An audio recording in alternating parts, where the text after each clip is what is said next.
ഇന്നൊരു unboxing video ആണ്. നമ്മൾ പുതിയതായിട്ട് ഒരു ക്യാമറ വാങ്ങി, DJIൻ്റെ ഒരു ക്യാമറയാണ് വാങ്ങിയത്. അപ്പോൾ നമുക്കത് അൺബോക്സ് ചെയ്ത് നോക്കാം. ഫ്ലിപ്കാർട്ടിൽ നിന്നാണ് വാങ്ങിയത്. ഇപ്പോൾ ഓപ്പൺ ബോക്സ് ഡെലിവറി ആയതുകൊണ്ട് ഫ്ലിപ്കാർട്ട് ഡെലിവറി പേഴ്സൺ തന്നെ ഓപ്പൺ ചെയ്തിട്ടാണ് നമുക്ക് തരുന്നത്. അതുകൊണ്ട് ഇത് നേരത്തെ ഓപ്പൺ ആണ്. നമുക്ക് ഒന്നുകൂടെ അൺബോക്സ് ചെയ്ത് നോക്കാം. ഇതാണ് നമ്മൾ വാങ്ങിയ camera. DJI Osmo Action adventure combo ആണ് നമ്മൾ വാങ്ങിയത്. അപ്പോൾ ഇതിൻ്റെ അകത്ത് തുറക്കുമ്പോൾ തന്നെ അതിൻ്റെ ഇൻസ്ട്രക്ഷൻ മാനുവൽസ്, വീഡിയോ എഡിറ്റിംഗ് ആപ്പിൻ്റെ ഒരു QR കോഡുണ്ട്, പിന്നെ ഒരു DJI സ്റ്റോറിൻ്റെ ഒരു ആപ്പിൻ്റെ ഒരു QR കോഡ്. അതൊക്കെ മാറ്റി വയ്ക്കാം. പിന്നെ മൗണ്ടുകൾ 2 എണ്ണം, അതിൻ്റെ സ്ക്രൂ ഉണ്ട്. ഇതാണ് മെയിൻ ക്യാമറ. നമുക്ക് അൺബോക്സ് ചെയ്ത് നോക്കാം. നല്ല ഹാൻഡി ആയിട്ടുള്ള ക്യാമറയാണ്. നല്ല എളുപ്പത്തിൽ നല്ല വീഡിയോസൊക്കെ എടുക്കാൻ പറ്റും. Easy to handle. ഇത് ഗോപ്രോനെയും കാട്ടിയും റേറ്റും കുറവാണ്. പിന്നെ ഗോപ്രോയിൽ മെമ്മറി കാർഡ് ഇടയ്ക്കിടയ്ക്ക് എററായി പോകുന്നുണ്ടെന്നൊക്കെ കംപ്ലൈൻ്റ് ഒക്കെ പറയുന്നുണ്ടായിരുന്നു. ഇത് അങ്ങനത്തെ പ്രശ്നമൊന്നും വരാറില്ല DJIയുടെ. നമ്മൾ ഇതിനു മുമ്പ് പോക്കറ്റ് ക്യാം എന്ന് പറഞ്ഞിട്ട് DJIയുടെ ഇതേപോലത്തെ ഓസ്മോയുടെ പോക്കറ്റ് നമ്മൾ യൂസ് ചെയ്തിട്ടുണ്ട്. നല്ലൊരു ക്യാമറയാണ്. ഇതും നമ്മളെ കയ്യിലുണ്ട്. ബാറ്ററി ചാർജ് എല്ലാം ബാക്കപ്പ് നിന്നതാണ്. പക്ഷേ ഇത് കുറച്ച് ചൂടാവുന്നുണ്ട്. അത് മാത്രമേ ഒരു കംപ്ലൈൻ്റ് ആയിട്ടുള്ളൂ. ഇതിൽ നമുക്ക് ഈ അഡ്വഞ്ചർ കോംബോ ആയിട്ടുള്ളതുകൊണ്ട് തന്നെ നമുക്ക് വന്നിട്ട് ഈ ക്യാമറയുടെ കൂടെ എക്സ്ട്രാ സാധാരണത്തെ ഇത് വാങ്ങിയ ഈ ക്യാമറയും ഒരു ബാറ്ററിയെ കിട്ടുള്ളൂ. ഇത് നമ്മൾ അഡ്വഞ്ചർ കോംബോയാണ്. ഇതിൽ വന്നിട്ട് ഒരു ബാറ്ററി കേസ്, അതിൽ തന്നെ നമുക്ക് 3 ബാറ്ററി വന്നിട്ടുണ്ട്. അത് തന്നെ C പോർട്ട് ചാർജിങ് ആണ്. ഇതിൽ കുത്തിയിട്ട് നമുക്ക് ചാർജ് ചെയ്യാൻ പറ്റും. പക്ഷേ നമ്മൾ എയർപോഡ് യൂസ് ചെയ്യും പോലെ ഈ കേസിൽ വെച്ചാൽ ബാറ്ററി ചാർജ് ആവില്ല. നമ്മൾ ചാർജ് കുത്തിയിട്ട് ഇതിൽ വെച്ചാൽ ചാർജ് ആയിക്കോളും. പിന്നെ അതവിടെ സ്വിച്ച് ഉണ്ട്. നമുക്ക് ചാർജ് എങ്ങനെയാണ്, നമുക്ക് ഇതിൽ 2 എണ്ണത്തിൽ ഫുള്ളുണ്ട്. പച്ച കത്തുന്നുണ്ട്, 1 വന്നിട്ട് മഞ്ഞയാണ്. അപ്പോൾ ഇത് വന്നിട്ട് ചാർജ് ആക്കാനുണ്ട് ഇനി കുറച്ച്.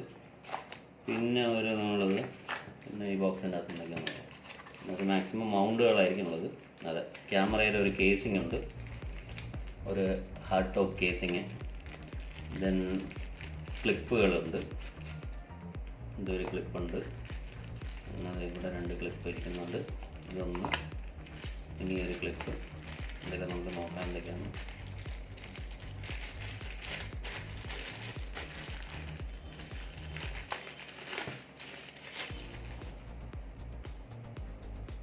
നല്ലൊരു ഹാർഡ് കേസിംഗ് ആണുള്ളത്. പ്ലസ് ക്യാമറ ലെൻസിൻ്റെ മേലെ ഇടാനുള്ള റബ്ബർ ഇതുണ്ട്. ഇത് വന്നിട്ട് ഡിഫറെൻറ്റ് ടൈപ്സ് ഓഫ് മൗണ്ട് ആയിരിക്കും. ഇതൊരു ക്ലിപ്പ്, മാഗ്നറ്റിക് ക്ലിപ്പാണ് ഇതിലുള്ളത്.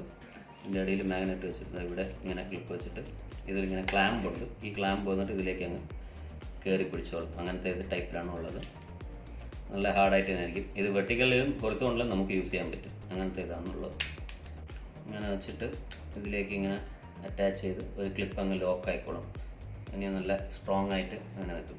അത് ഇവിടെ 2 ബട്ടൺ ഉണ്ട്. അത് 2 സൈഡും പ്രസ് ചെയ്തിട്ട് വലിച്ചാൽ കറക്റ്റായിട്ട് ഇളകി വരും. അങ്ങനെയാണ് അതിൻ്റെ ഇത്.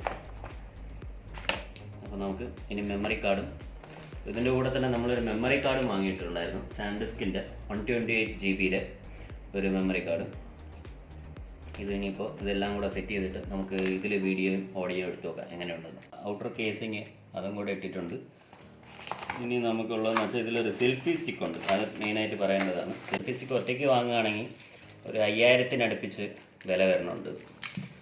അതിപ്പോൾ കോംബോ പാക്ക് ആയതുകൊണ്ട് നമുക്കിതിലൂടെ കിട്ടും. ഇത് വന്നിട്ട് 1.5 മീറ്ററിൻ്റെ അടുത്ത്, 1.5 മീറ്ററല്ല, 2 മീറ്ററിൻ്റെ അപ്രോക്സിമേറ്റ്ലി അത്രയ്ക്ക് നല്ല നീളത്തിൽ ഉണ്ട്. നല്ല വിലവുമുണ്ട്. നമുക്ക് ഇതൊക്കെ വെച്ച് ഫിറ്റ് ചെയ്തിട്ട് അതിൽ വീഡിയോ എടുത്ത് നോക്കാം എങ്ങനെയുണ്ട്. സെൽഫി സ്റ്റിക്ക് മൗണ്ടൊക്കെ വെച്ച് നല്ല സെറ്റ് ചെയ്ത് വെച്ചിട്ടുണ്ട്. നല്ല അത്യാവശ്യം നമുക്ക് സെൽഫി എടുക്കാൻ പറ്റുന്ന പോലത്തെ നല്ല ടൈറ്റാക്കി മുറുക്കി വെച്ചിട്ടുണ്ട്. നമുക്കിനി ഇത് ഓണാക്കി നോക്കാം.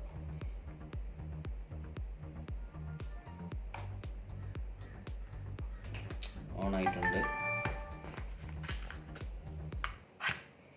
ഇതിൽ device name Osmo action. DJI മിമോ app download ചെയ്യാനുണ്ട്. ഇത് നേരത്തെ നമ്മൾ പോക്കറ്റ് വാങ്ങിയപ്പോൾ മിമോ ആപ്പ് ഡൗൺലോഡ് ചെയ്തിട്ടുണ്ടായിരുന്നു. അപ്പോൾ ഇനി ഇവിടെ സ്കിപ്പ് കൊടുക്കാം.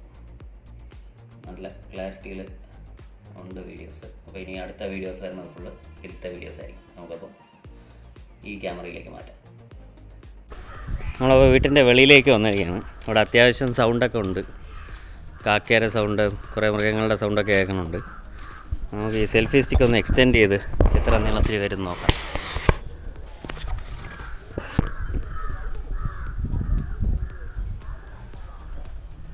അത്യാവശ്യം നല്ല നീളത്തിൽ തന്നെ ഉണ്ട്. നല്ലൊരു തോട്ടര, ഒരു മീഡിയം സൈസ് തോട്ടര ലെങ്ത്തിനുണ്ട്. നമുക്ക് പുറകിലേക്കൊക്കെ പോയി നോക്കാം. പുറകിൽ ഞാവലുണ്ട്. ഞാവലിൻ്റെ അടുത്ത് പോയിട്ട് ഞാവലൊക്കെ കിട്ടുന്നുണ്ടോ എന്നൊക്കെ നോക്കാം. കുറച്ച് നാത്തേക്ക് അല്ലെങ്കിൽ ഇവിടെയൊക്കെ തട്ട് അശയൊക്കെ കെട്ടിരിക്കുന്നുണ്ട്. കുറച്ച് അങ്ങോട്ടും ഇങ്ങോട്ടൊക്കെ തട്ട്. ചെറുതായിട്ട് മഴ പെയ്യുന്നുണ്ട്.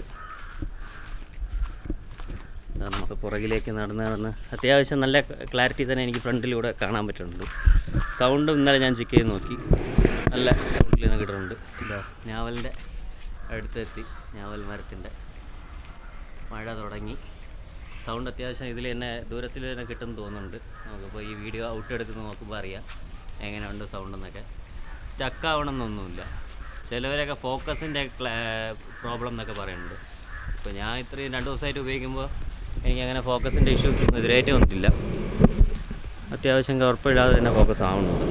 കുഴപ്പമില്ലാന്നല്ല, നല്ലോണം തന്നെ ഫോക്കസ് നല്ല കറക്റ്റായിട്ട് ആവുന്നുണ്ട്. മറ്റേ ഫ്രണ്ടിലേക്ക് തിരിച്ച് കാണിച്ചാൽ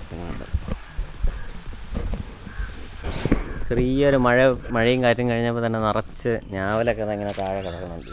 ഞാവലെ കാണാൻ പറ്റുന്നൊന്നുമില്ല, നിറച്ച് കിടക്കുന്നുണ്ട്. ചിലതൊക്കെ കാക്കയൊക്കെ കൊത്തിയിട്ടതാണ്.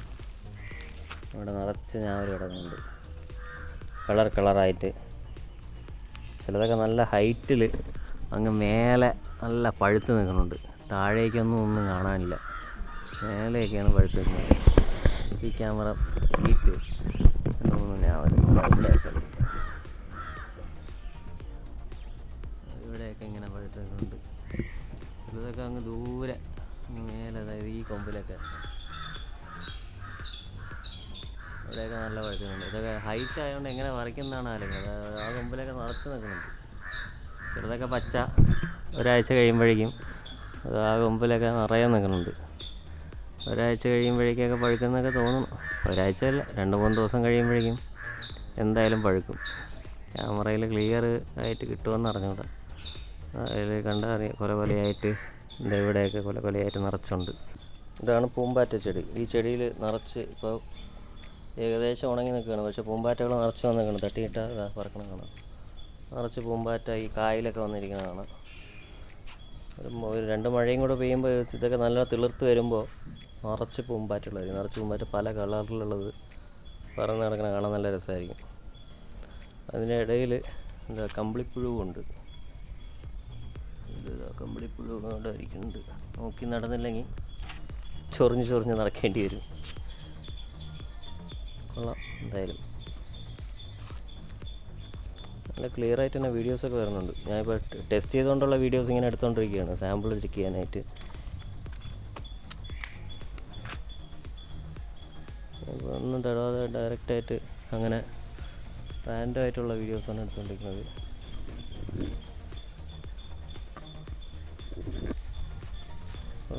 നല്ല വീഡിയോസൊക്കെ കിട്ടണമുണ്ട്.